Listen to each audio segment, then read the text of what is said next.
Hello and welcome, Fish here with another DCS Essential Guide to the F18. In this one we're going to look at navigation, and the essentials of navigation begin with the alignment process. We're not going to cover the alignment process here, but suffice it to say that your navigation will be severely degraded if you don't have alignment.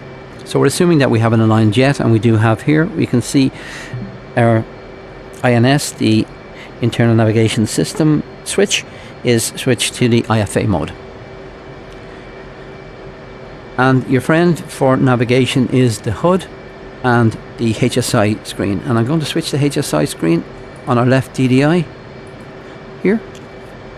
And the most important buttons for basic navigation are the ones on the right hand side here, starting with push button 11 and going on to push button 15. And a quick description of them to start with here. Waypoint button. If we box the waypoint button, we put symbology on the HUD, which tells us we're heading, which indicates the bearing to that waypoint and the distance from it. We can see at the moment we have that information on the HSI. Below that we have an up arrow and a down arrow, and between it we have a number, and that number represents the currently selected waypoint. The up arrow and the down arrow allows us to increment up and down on the waypoint number in the current flight plan. Push button 14 there is WP DSG, which is waypoint designate, and in this mode, by boxing that, we switch our currently selected waypoint into a target point.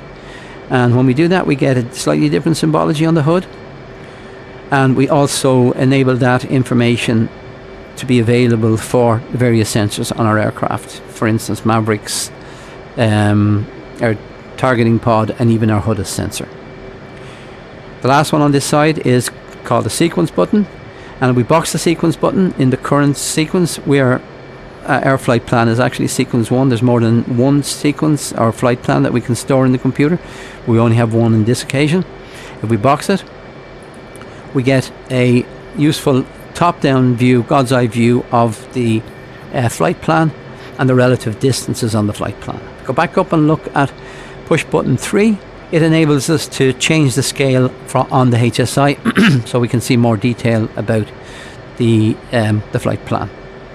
I'm going to zoom out to 20, and I'm going to leave it at 20 for the moment.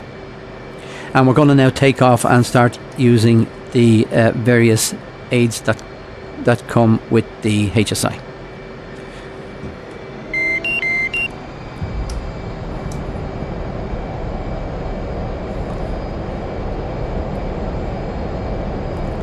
We're going to set our current waypoint to waypoint 1, and we're going to head towards that location.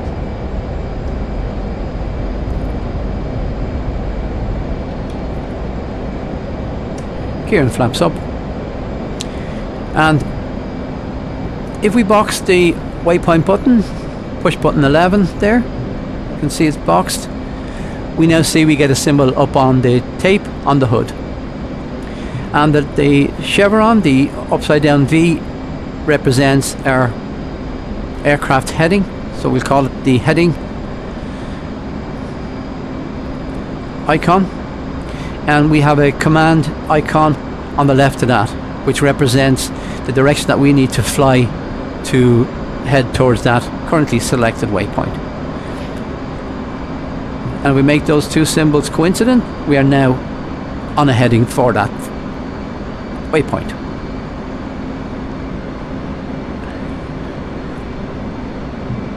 I'm going to box the auto button here, and this invokes an automatic change of steer point or waypoint to the next waypoint in the sequence to be our current steer point when we reach that waypoint.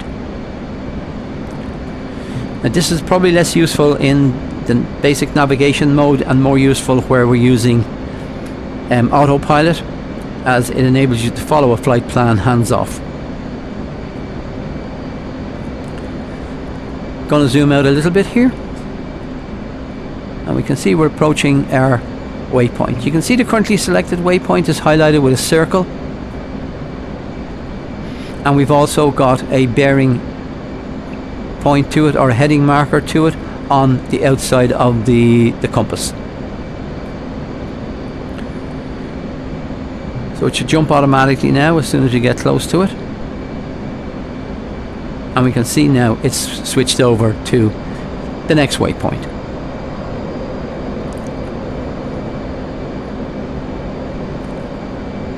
On the bottom of our HSI we can see a heading select, and that's set at 000. And we call this our heading bug, and we can adjust the position of that, which is a little icon just beside the north position. If we look there, it's like a little rectangle with a bar down the center. So we can adjust that using the heading switch, left or right. And if we hold it down for long enough, we get a heading select option on the UFC, after which we can type in the direction. So we want to set that to our current direction of 110, say. We just type in 110 and enter, and you can see it jumps to point at our current heading. We're on the flight plan now, so I'm going to adjust our course, and we bring our command cursor back in line.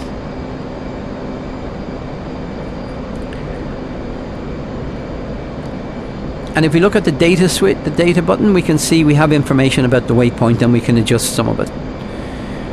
Now, at the moment, if I go back and let's have a look at the our target point, making our target point. So we're going to click on push button 14 there, and you can see our waypoint designation goes to target point. And we look at our HUD, we've got different symbology. We've got a diamond there in the middle of the screen, which points to the virtual position of that waypoint relative to our aircraft, and we've also got a corresponding diamond on the heading tape, and when we put that into our chevron, it means we're heading towards that.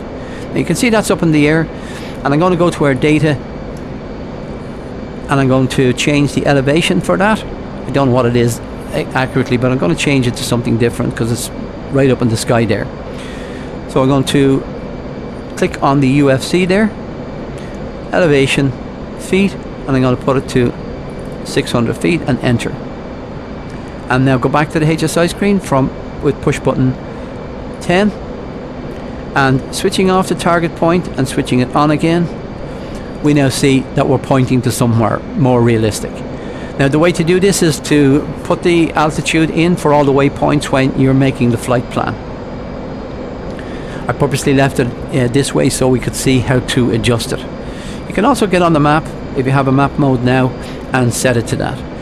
There are also ways of adding and deleting waypoints from the current flight plan, and these are beyond the scope of this video. Push button 4 there is mark points, and there's a sequence of mark points 1 to 9, and this holds information. When we select it, it holds information of where the aircraft is currently, and again this is beyond the scope of this video.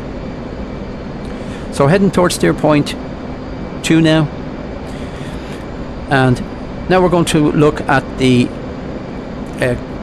course selector, and if we select our course using the course button, you can see an additional line comes up on the screen, and the symbology on the HUD changes once again.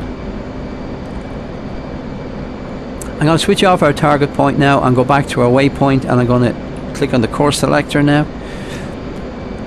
and we don't have the auto, it's the auto option has been reset, so I'm going to push to steer point 3,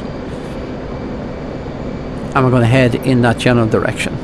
So we can change the, you can see that that course line goes through the currently selected waypoint, and it's good to give an indication of if we want to set up a course that we need to intercept and be on a radial or a radial from that a course, we can set it up in this way.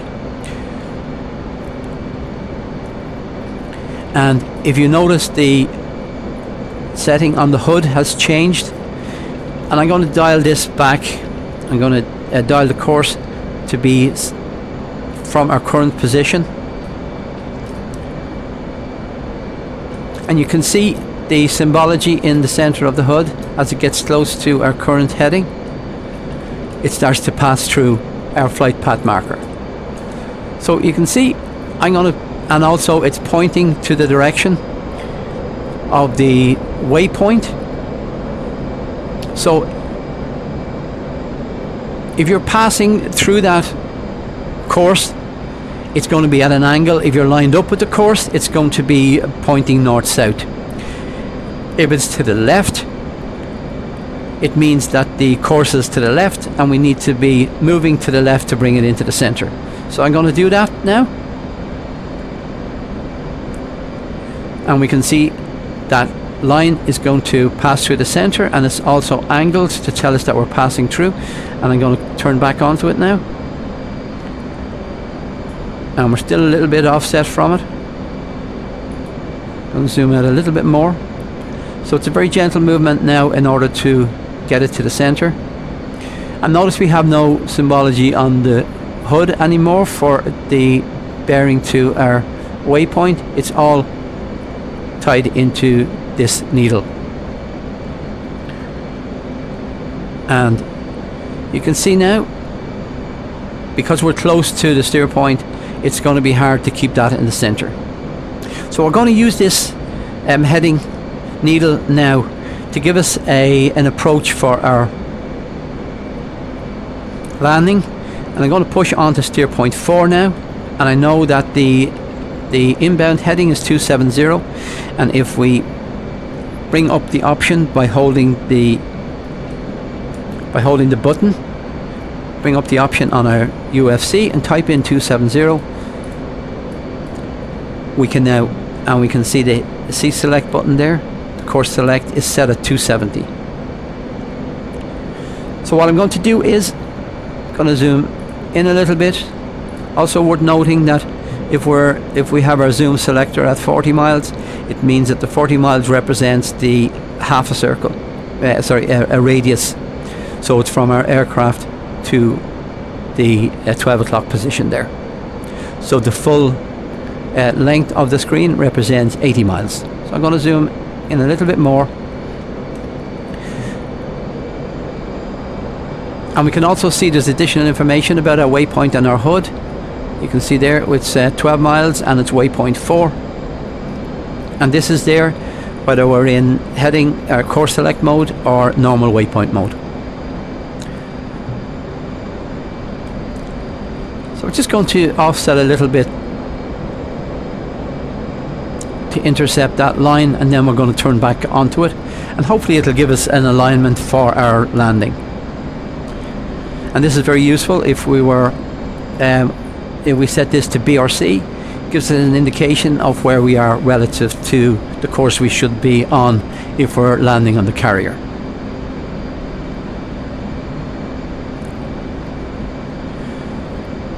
While we're on this page, we can also set our minimum altitude by clicking on Data Aircraft and clicking on the barometric altitude below, and I'm going to set that to 800. And push button 10 to bring us back to the HSI screen, and I'm going to start now intercepting that course.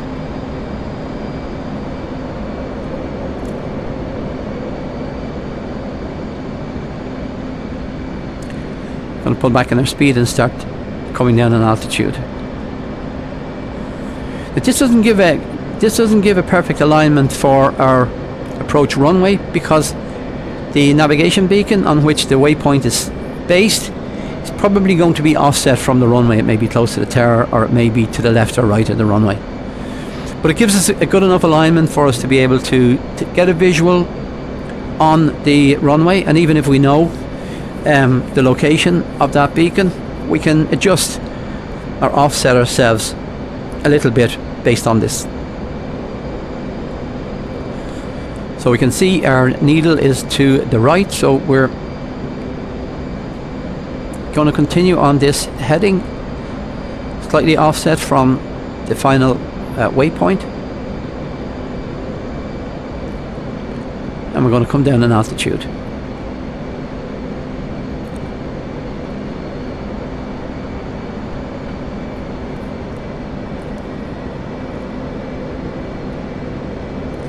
Okay, we've gone past it now, so we're going to turn back on.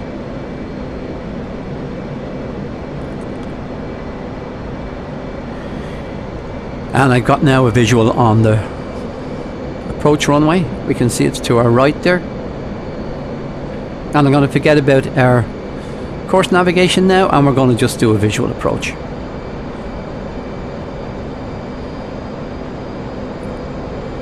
We should get an altitude warning now. Altitude. Altitude. Okay, and we're going to offset to the right and make a landing. While we're doing that, I'm going to just look at one more thing. It's the time, and there's a number of different time options there, but the one we're interested in is the ET. And if we click on the ET, we can see it comes up on the screen here at 00. Going to bring it across to this side because we can't see it because there's a warning there, but we can see it's at 00. And if we click on 0 and enter, we can see that timer starts going up. So that's very useful to hack our clock if we need it for any reason.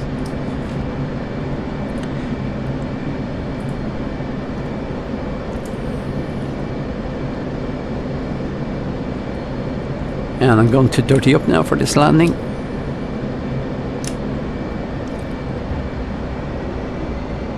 Altitude. Altitude.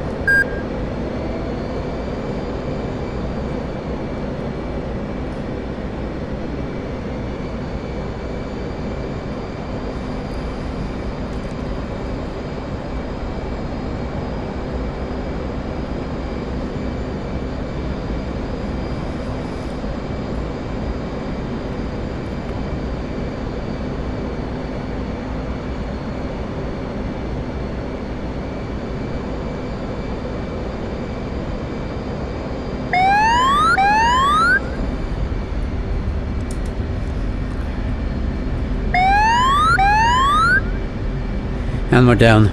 So that's pretty much all I wanted to talk about on the navigation. I hope you found this video useful and interesting, and as usual, feel free to like, dislike, subscribe and comment, and until the next time, this is Fish Out.